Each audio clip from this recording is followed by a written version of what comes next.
High school is a memorable time for teenager, a journey filled with fun, growth, and challenges. Yet amidst the excitement, many teenagers face silent battles with mental health issues. In the Philippines, over 40% of learners aged 13 to 17 report experiencing bullying at school in a year.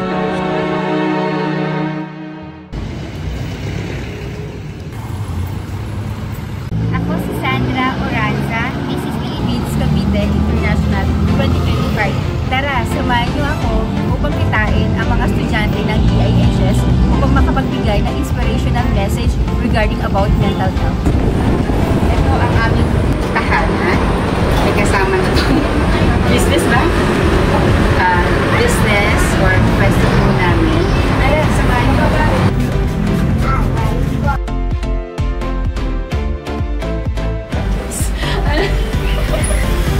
Alis mo na si Mami. Bye-bye.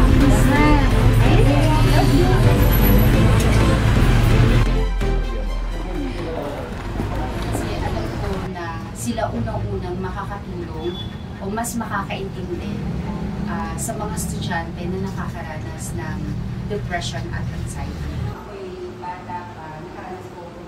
Nandito po tayo ngayon, makikipag-meet sa mga teachers po para matulungan po tayo sa ating advokasya regarding po sa mental health. Sila po ang number 1 na makakatulong sa atin upang ma-discuss kung ano po ba talaga ang mental health.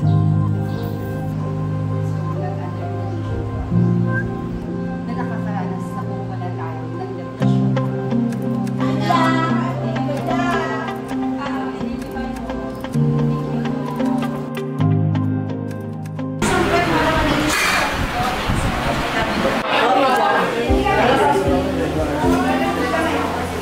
Lahat naman tayo nakakaranas ng mental challenges.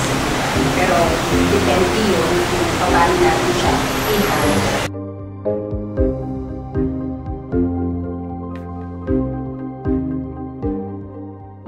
Si Ma'am Sandra is a very supportive parent sa akin. Kasi one of my members, baby girl, tsaka overall talaga, encouragement, and everything na even kapag may mga events kami, present sila lagi mag-isa.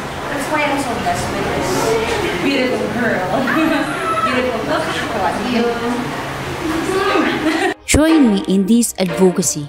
Let's make mental health awareness a cornerstone of our educational journey.